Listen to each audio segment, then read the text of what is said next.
I, 32M, have been married to Tessa, 30F, for 5 years now and we have 2 children together, Reggie, 4M, and Lucy, 2F. We met through my cousin at a friend's wedding when Tessa was working as a wedding planner. We hit it off immediately and started dating. After a year of dating, we moved in together, and 6 months later we got married. We had Reggie a year into our marriage and Lucy came along 2 years later. Before Tessa, I was in a relationship with Rachel, 31F, for 4 years. We met in college and started dating in our second year. Everything was great between us until she got a job offer abroad. Neither of us wanted a long-distance relationship, so we broke up. It was hard, but we both moved on, or at least I thought we both did. Last year, Rachel moved back to our city. I found this out when we ran into each other at my friend Tom's, 33M, birthday party. She looked exactly the same and for a moment, it felt like I was back in college. But then Tessa walked up with Lucy in her arms, and reality set in. Rachel was very friendly, congratulated us on our marriage, and gushed over our kids. She and Tessa seemed to hit it off well, talking about their shared interest in photography. After that party, Rachel started hanging out with our friend group more often. She got along well with everyone, especially Tessa. They even started having coffee together sometimes. Rachel would babysit our kids when Tessa and I had date nights. She became such a regular part of our lives that I completely forgot about our past relationship. 3 months ago, everything changed. Rachel came to my office during lunch break, looking worried. She said she had seen Tessa with another man multiple times at a cafe near her workplace. According to her, they seemed too close to be just colleagues. I brushed it off initially because I trusted Tessa completely. But Rachel insisted that their body language was intimate and she was worried about me. I started paying more attention to Tessa after that conversation. She had been working late more often lately, saying she had a big project coming up. She was always on her phone, texting someone. When I would ask who she was talking to, she would say it was work-related. One day, I noticed her quickly putting her phone away when I entered the room. The doubt started creeping in. I checked our phone bill and found multiple calls to a number I didn't recognize. The calls were often during her lunch breaks or late in the evening. When I asked Tessa about the number, she got defensive and said it was work-related but wouldn't give me more details. Rachel kept feeding me more information. She said she had seen them again, this time at a different cafe. She said the man had his arm around Tessa's waist as they walked. I still tried to give Tessa the benefit of doubt until Rachel showed me pictures. They were taken from a distance but I could clearly see Tessa hugging a man outside a cafe. In another picture, they were sitting close together, their heads bent towards each other. I confronted Tessa that night. She looked shocked at first, then started crying saying she could explain everything. But I was too hurt to listen. The pictures kept flashing in my mind. I packed a bag and went to stay with my brother Mike, 35M. Tessa kept calling and texting me but I blocked her number. She started sending messages through my family members, begging me to hear her out. My parents were devastated. They've always loved Tessa like their own daughter. My mom, 58F, was especially upset and kept asking me to talk to Tessa once. My brother thought I was being hasty and should at least listen to Tessa's side. But Rachel had more proof. She said she had overheard Tessa talking to someone on the phone, making plans to meet. She claimed she had seen them kissing in the man's car. She even said that some of our mutual friends knew about the affair but were afraid to tell me. I filed for divorce and asked for full custody of our kids.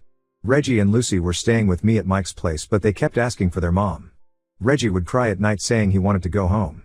Lucy became clingy and wouldn't let me out of her sight.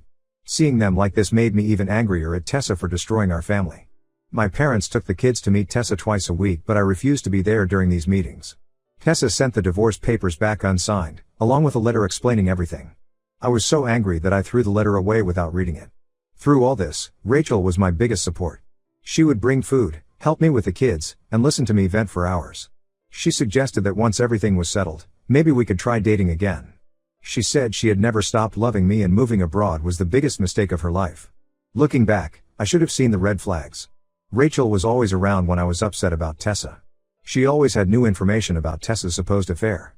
She was the only one who had actually seen Tessa with this man, yet she never had clear pictures of his face. The divorce proceedings started and Tessa's lawyer contacted mine about joint custody. My lawyer advised me to gather more concrete evidence of the affair before the custody hearing.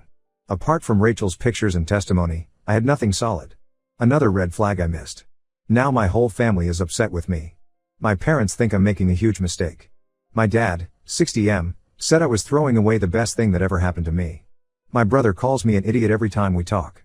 Our friends are divided, some believe Rachel because she has pictures, others think Tessa would never cheat. I'm starting to feel lost and confused. Maybe I should have read that letter from Tessa. Update 1, It's been 2 weeks since my last post and I've discovered that I made the biggest mistake of my life. Everything came crashing down yesterday when my brother finally convinced me to read Tessa's letter. He literally sat me down and refused to leave until I opened it. What I found out has left me feeling like the biggest fool on earth. The man in the pictures with Tessa was her cousin Jack, 32M. He had moved back to our city 3 months ago after losing his job in another state. He was going through a messy divorce because he caught his wife cheating with his best friend. Jack didn't want anyone to know about his divorce until it was finalized because his wife's family is influential in the business community and could cause problems for him professionally. Tessa was helping Jack get back on his feet. The cafe meetings were her supporting him through his depression. The hugs and the pictures were her consoling him after he had just received divorce papers from his wife. The late work hours were actually Tessa helping Jack apartment hunt and get settled because he was staying in a hotel and running out of money. The unknown number on our phone bill was Jack's new number. He had changed his number to avoid his wife's family who kept harassing him. He specifically asked Tessa not to share his contact with anyone, including family, until his divorce was settled. Tessa agreed because she knew how messy divorces could get and wanted to protect her cousin. After reading the letter, I drove straight to Rachel's apartment to confront her about her lies. She wasn't home but her roommate Lisa, 31F, was there, completely drunk. Lisa dropped a bombshell that made my blood run cold. Rachel never actually moved abroad for work. She had a mental breakdown when I started dating Tessa and moved away because she couldn't handle seeing us together. According to Lisa, Rachel had been stalking my social media for years. She knew about my wedding, the birth of both my kids, and even where Tessa worked. She moved back to our city with the specific intention of breaking up my marriage. She had been planning this for months before she accidentally ran into us at Tom's party. Lisa showed me Rachel's phone, which she had access to because they share passwords. There were multiple versions of the same pictures, edited to make innocent interactions look suspicious. Rachel had deliberately taken photos from angles that made normal conversations look intimate. She had even photoshopped some pictures to make it look like Tessa and Jack were closer than they actually were. But the worst part wasn't even the pictures. Lisa revealed that Rachel had been spreading rumors about Tessa at her workplace for weeks. She had created a fake email account and sent anonymous tips to Tessa's coworkers about her supposed affair. She had even managed to convince some of our friends that she had solid proof of Tessa's infidelity but couldn't share it because she was protecting me. I felt physically sick. I rushed home to Tessa but found out from my parents that she had moved in with her sister Amy, 28F, temporarily. She couldn't handle staying in our house alone with all the memories. When I called Amy's place, Tessa refused to talk to me. Amy told me what these past 2 months had done to her sister. Tessa had lost so much weight that her clothes didn't fit anymore. She started having panic attacks at work and eventually had to take leave because she couldn't concentrate. She would cry herself to sleep every night, clutching the kids' stuffed animals.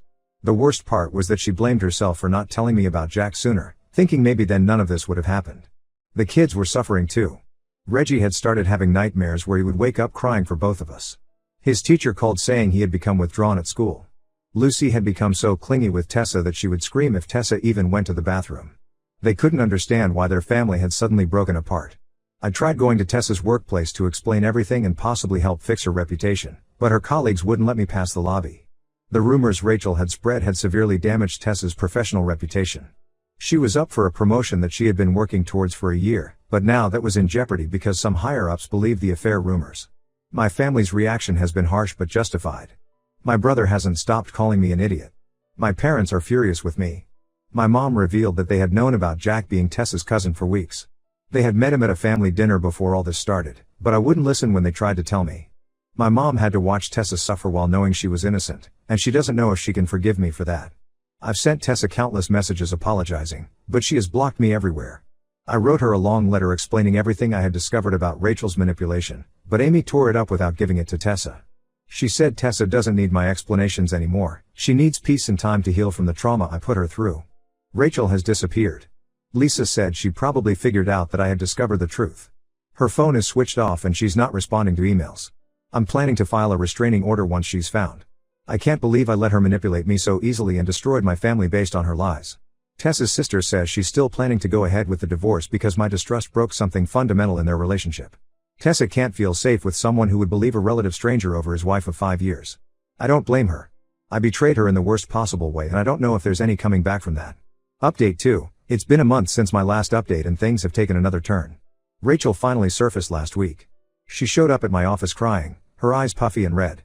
She tried to explain that she did everything because she loved me and couldn't stand seeing me with someone else.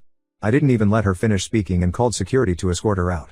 Later that day, she sent me a long email confessing everything. She had been stalking my social media since our breakup 5 years ago. She had created multiple fake accounts to follow me, Tessa, and even our family members. When she found out about Tessa's cousin Jack's divorce through his social media, she saw it as the perfect opportunity to break us up. Rachel admitted to carefully planning everything months before moving back. She had tracked Jack's routine and noticed his regular meetings with Tessa. She said she spent weeks taking pictures of them from different angles, then edited them to look suspicious. She even confessed to photoshopping some pictures to make innocent gestures look intimate. The rumors at Tessa's workplace were also her doing. She created fake email accounts and sent anonymous tips to Tessa's co-workers and supervisors about the supposed affair. She even went as far as creating fake text messages that she showed to some of our friends as proof of Tessa's infidelity. I forwarded Rachel's email confession to Tessa's lawyer immediately. Tessa has decided to sue Rachel for defamation and emotional distress. Her lawyer says we have a strong case with Rachel's email confession and Lisa's testimony about her roommate's obsessive behavior. Tessa's workplace has also issued a formal apology after learning the truth, and she's back in consideration for the promotion. But my relationship with Tessa is beyond repair. She agreed to meet me last week, but only to discuss the kids' custody arrangement. The meeting was at a coffee shop, and seeing her there broke my heart. She's lost so much weight that her clothes hang loose on her frame. There are dark circles under her eyes, and she looks exhausted. She barely looked at me during the entire conversation. She made it clear that while she's willing to work out a fair custody arrangement, she doesn't want to try saving our marriage. She said my distress showed her that our entire relationship was built on shaky ground. According to her, if 5 years of marriage and 2 kids weren't enough for me to trust her over someone who had been absent from my life for years, then there's no point in trying to fix things. The kids are still staying with her at Amy's place. Reggie asked me during my last visit why I made Mommy cry and why I believed the bad lady, Rachel, instead of Mommy. I had no answer for him. Lucy still cries when I leave after visits, clinging to my legs and begging me to stay. My mom says they still wake up at night asking why we can't all live together again. Some of our friends are still avoiding Tessa because they believe Rachel's lies. Even after I showed them Rachel's confession email, they think Tessa must have done something to provoke Rachel. These are people who have known Tessa for years, yet they chose to believe malicious rumors over her character. Tessa lost some close friendships because of my actions. My family situation isn't any better. My parents talk to me now, but it's strained. Mom spends most of her time with Tessa and the kids, helping them adjust to the new normal. She says she's trying to make up for failing Tessa by not being more insistent about Jack being her cousin. My brother still calls me an idiot and says he would have disowned me if I weren't his brother. Yesterday, Tessa's lawyer sent the divorce papers again. This time I know I have to sign them. The least I can do now is respect her decision to end our marriage. I've already caused her enough pain by not trusting her. Her lawyer mentioned that she wants to sell our house after the divorce. She says there are too many painful memories there now. Rachel's actions have consequences beyond just our marriage. Tessa's sister told me that Tessa has started seeing a therapist to deal with anxiety and trust issues. Reggie has become withdrawn at school, and his teacher suggested he might need counseling. All because I chose to believe the worst about my wife instead of trusting her. Update 3, final update. It's been 6 months since everything happened and life has changed completely. The divorce was finalized last week. Tessa got the house since she's the primary caregiver for the kids, and we have joint custody. She won the lawsuit against Rachel. The judge was particularly harsh given the premeditated nature of Rachel's actions. Rachel has to pay Tessa $50,000 in damages and is required to stay at least 500 feet away from both Tessa and me. Last I heard, she moved to Arizona to live with her sister. Tessa got her promotion at work. She's the new head of project management now. My mom says she's doing better, she's gained some weight back and has started going out with friends again. We only communicate through a co-parenting app about the kids' schedules and needs. It's strictly businesslike, no personal conversations. The kids are in therapy once a week to help them process everything. Reggie has stopped asking if I'm coming back home, but sometimes he still gets angry and says it's my fault that Mommy cries. Lucy has adjusted better than expected. Her therapist says younger kids are more adaptable. She's started calling Amy's house home now, which hurts, but I guess I deserve it. I moved into a small apartment 10 minutes from Tessa's house to be close to the kids. I get them 3 days a week and every alternate weekend. Tessa and I have managed to be civil during handovers, but that's all. She doesn't look me in the eye anymore. When she hands me the kids' bags, she makes sure our hands don't touch. My relationship with my family is still complicated. My parents talk to me now, but things aren't the same. My mom spends most weekends with Tessa and the kids. She helps Tessa with housework and babysitting when needed. Every time she comes back from there, she gives me this disappointed look and says I threw away the best thing that ever happened to me. My brother says I got exactly what I deserved. Last week, I saw Tessa with the kids at the grocery store. She was laughing at something Reggie said, looking more like her old self. Lucy was sitting in the shopping cart, playing with Tessa's hair. When Tessa saw me, her smile disappeared instantly. She grabbed the cart and walked in the opposite direction, holding Reggie's hand tightly. That's when it really hit me. I didn't just lose my wife, I lost my best friend, the mother of my kids, the person who knew me better than anyone else. All because I trusted the wrong person.